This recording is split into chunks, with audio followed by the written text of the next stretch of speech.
আসসালামু আলাইকুম, কেমন আছেন সবাই? আশা করছি সবাই খুব ভালো আছেন। কিন্তু দুষ্টু সাভারটা একদমই ভালো নেই। তার মুখে একটু ঘা হয়েছে, সে কিছুই খেতে পারছে না। সকাল সকাল একটু চিকেন দিয়ে রুটি দিয়ে দিয়েছি, সেটাও সে খেতে পারলো না। তারপরে নাস্তা সেরে এই যে দুষ্টু সাবাহারটা এসেছে তার ভাইয়ের সাথে একটু খেলতে, তালহা বেবিটার সাথে খেলতে। তারপরে একটু বের হলাম, আমরা বের হয়ে একটা কাজে আসলাম, সেখানে একটু ওয়েট করছিলাম। তারপরে সেখানে কাজ সেরে দুষ্টু বাচ্চাটা আবার বলল যে তার নাকি একটু ক্ষুধা লেগেছে, তো তার জন্য একটু খাবার দাবার নিলাম। সে বের হইলে তো তাকে খেতে দিতেই হবে, সে কোনোভাবেই এটা নিয়ে কম্প্রোমাইজ করতে রাজি না। বের হলেই বলবে আমার ক্ষুধা লেগেছে, মানে বাসা থেকে বের হলে 1 মিনিট যাওয়া দূরত্বেই সেই কথাটা বলবে।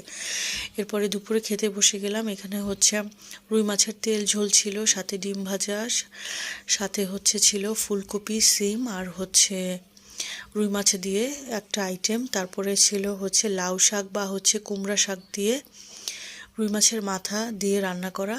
তো এই রুই মাছের মাথা খেতে গিয়ে সবসময় একটা কথা মনে পড়ে, আম্মু মাথাটা, আমরা যদিও কেউ খেতাম না রুই মাছের মাথা, আম্মু খেত।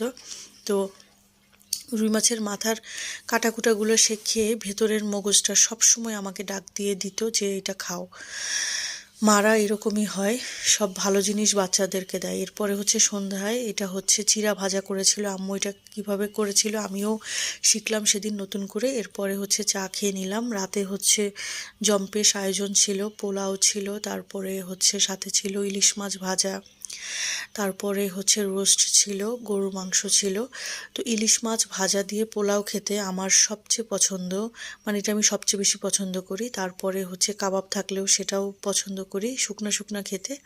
তো আমি রোস্ট সাধারণত খুবই কম, দেখা যায় যে অল্প একটু খাই চিকেন হলে, আর গরু মাংস দিয়ে পোলাও দিয়ে খেতে বেশি আমার পছন্দ। তো যাই হোক, এই ছিল আজকের ভিডিও। আল্লাহ হাফেজ।